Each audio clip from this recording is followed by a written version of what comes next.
सावित्री 2 बेटों की माँ थी। उसे इस बात पर बड़ा घमंड था। वो मानती थी कि बेटे घर की शान होते हैं।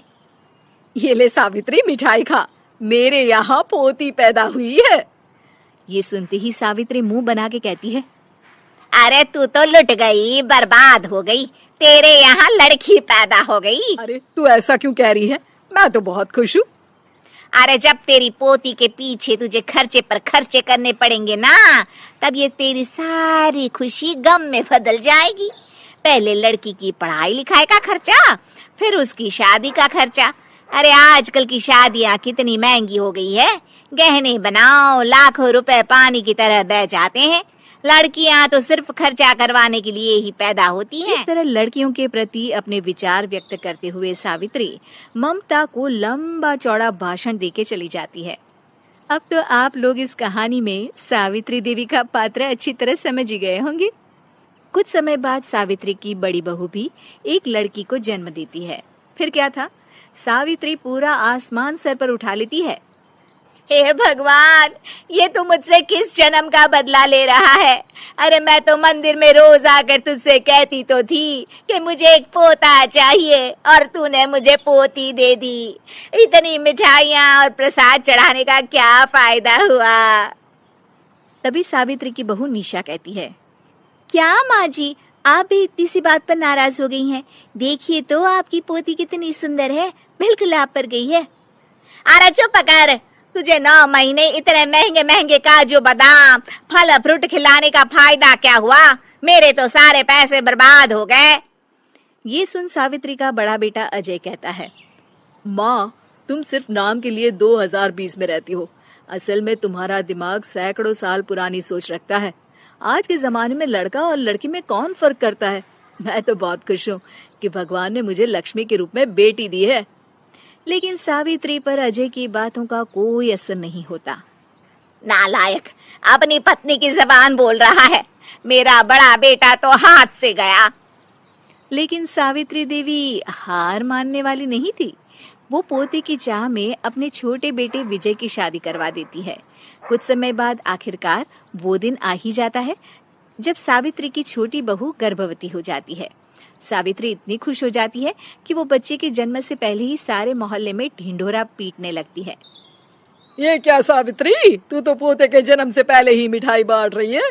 पहले पोता पैदा तो होने दे, और फिर क्या पता अगर पोते की जगह पोती पैदा हो गई तो।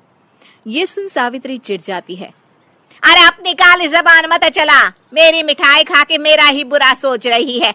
बड़ी आई, ला मेरी मिठाई वापस कर। देख लेना, इस बार मेरे यहाँ पोता पैदा होगा, पोता। लेकिन ठीक इसका उल्टा होता है। सावित्री की छोटी बहू भी एक लड़की को जन्म देती है। सावित्री फिर से रोना धोना शुरू कर देती है और अपनी छोटी बहू को कोसते हुए भला बुरा कहने लगती है। देखते ही देखते ये सावित्री की रोज की आदत हो जाती है। एक दिन उसकी इस आदत से परेशान होकर विजय अपने भाई अजय से कहता है, भैया, माँ खुद एक औरत होकर हमारी बेटियों को पसंद नहीं करती, उल्टा उन्हें रोज कोसती रहती है।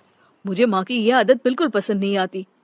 अरे तू ठीक कहता है, मैं भी अब माँ से तंग आ गया हूँ। अच्छा, तो अब तुम दोनों इस तरह पीठ पीछे मेरी बुराई भी करने लग गए हो? नहीं माँ, हम चाहते हैं कि घर में शांति बनी रहे। हमें हमारी बेटियाँ बहुत प्यारी है। मैं नहीं चाहता कि वह तुम्हारे ताने सुन सुन कर बड़ी हो, और इसीलिए हम दोनों ये घर छोड़कर चले जाएंगे। हाँ माँ, मैं भैया की बात से सहमत हूँ। जब तुम इस घर में अकेली रहोगी तब तुम्हें अपनों की कीमत का एहसास होगा। अपने दोनों बेटों के मुंह से अपनी माँ के लिए इतने कठोर शब्द सुन सावित्री भावुक और रुआंसी होकर कहती है, क्या सच में तुम दोनों मुझे इस घर में अकेली छोड़कर चले जाओगे? हाँ माँ। हाँ माँ, अब पानी सर के ऊपर जा चुका है। मैं तुम दोनों के बिना नहीं रह सकती। अपनी सास के आंसू देख अजय और विजय की पत्नी अपने पतियों से लड़ पड़ती है। अरे जिसे जाना है वो जाए, मैं माँ जी को छोड़कर कहीं नहीं जाने वाली। भाभी, आप ये क्या कह रही हैं? वही जो तुम सुन रहे हो, दीदी बिल्कुल सही कह रही है। हम बेटियों के संस्कार हमें सिखाते हैं कि सास माँ समान नहीं बल्कि माँ ही होती है, और उस माँ की जिंदगी भर सेवा की जाती है। बेटे अपना फर्ज भूल सकते हैं, लेकिन बेटियां नहीं। आप दोनों शौक से जा सकते हैं। माँ जी, हम दोनों के रहते आपको किसी बात की फिक्र करने की जरूरत नहीं। फिर क्या था, सावित्री के ऊपर छाए बेटों के घमंड के बादल उसकी बेटी स्वरूप बहुओं के तेज के आगे आंसू के रूप में परिवर्तित होकर सावित्री की आंखों से बहने लगते हैं और वो उन दोनों को गले लगा लेती है। मैं जिंदगी भर बेटियों को कोसती रही, लेकिन आज तुम दोनों को देख मुझे समझ आ गया कि बड़े अभागे होते हैं वो लोग जिनके घर बेटियां नहीं होती।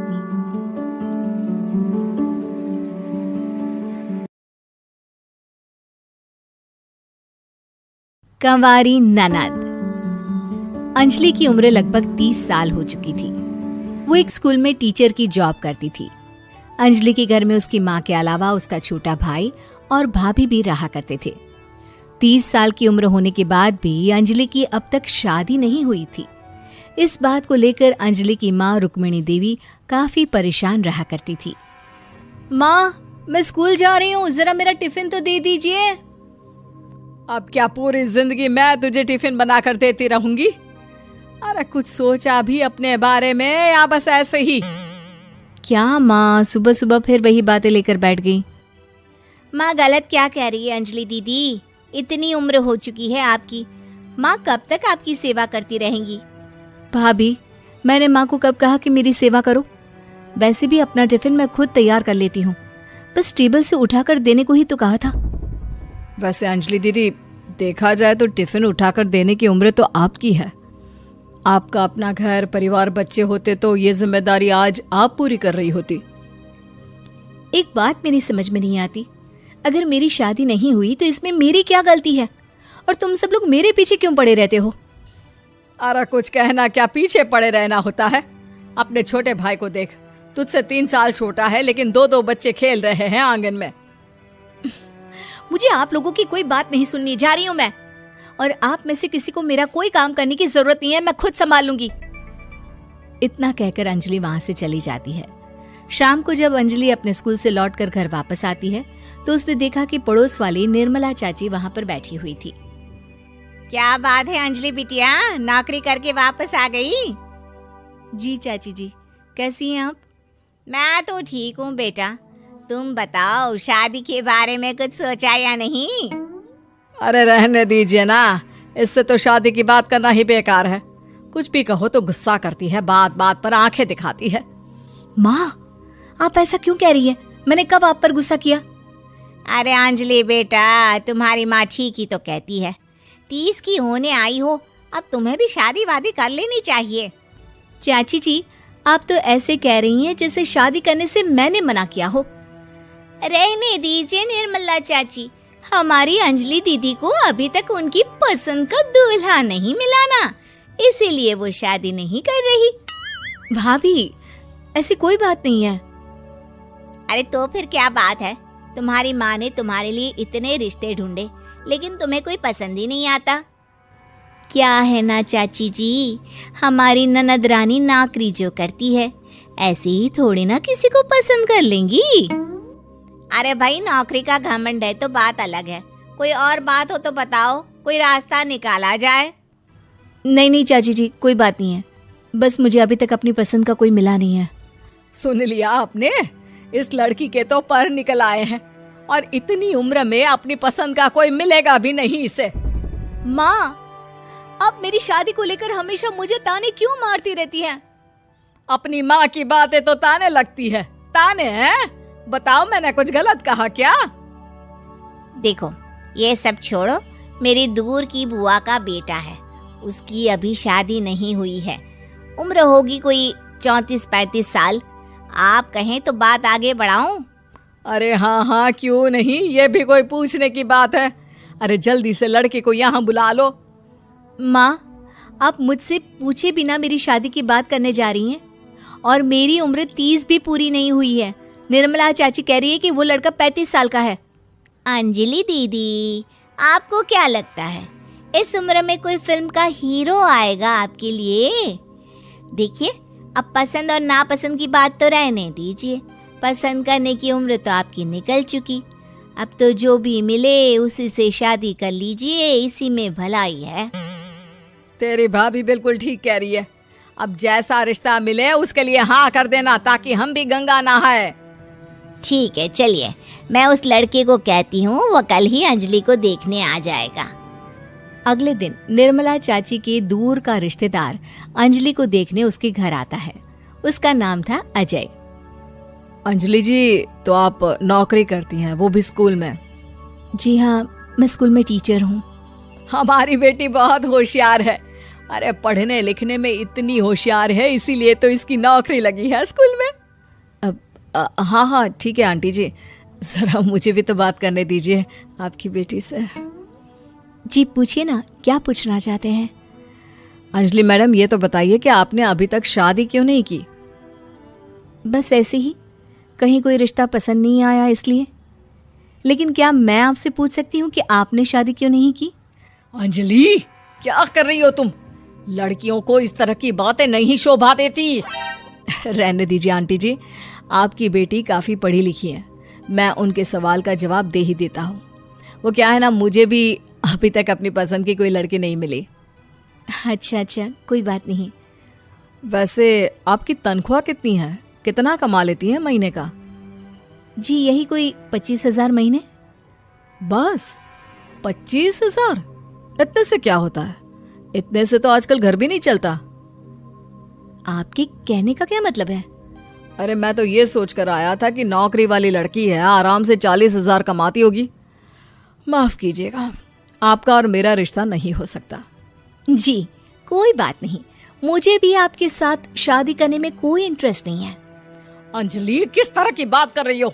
घर आए रिश्ते को ठुकरा रही हो तुम। दीदी, अब इस उम्र में आपको इतनी अकड़ नहीं दिखानी चाहिए। अच्छा खासा रिश्ता हाथ से निकल गया, कहीं ऐसा ना हो कि जिंदगी भर कुंवारी ही रह जाओ आप। कुछ दिन और ऐसे ही निकल जाते हैं और अंजलि की शादी कभी नहीं होती। अंजलि के परिवार वाले बिंदास उसे ताने मारते रहते हैं, लेकिन अंजलि एक बड़ी नौकरी की तैयारी करती है और उसमें सिलेक्ट होने के बाद अंजलि को एक बहुत बड़ी नौकरी मिल जाती है। अब तो दीदी के नखरे और भी ज्यादा बढ़ जाएंगे भाई।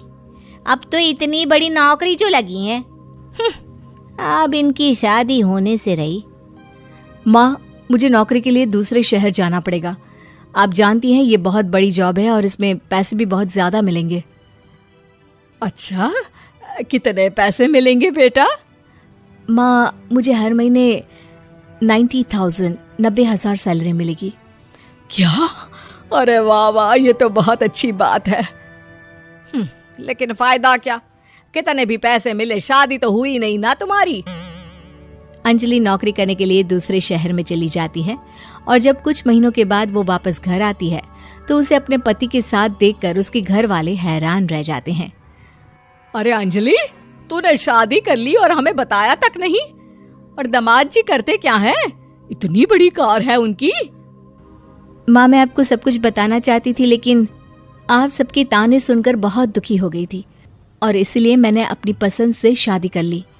मेरे पति मेरे साथ ही ऑफिस में नौकरी करते हैं और बहुत बड़े अफसर हैं। और एक बात बताऊं माँ, आज मैं बहुत खुश हूँ।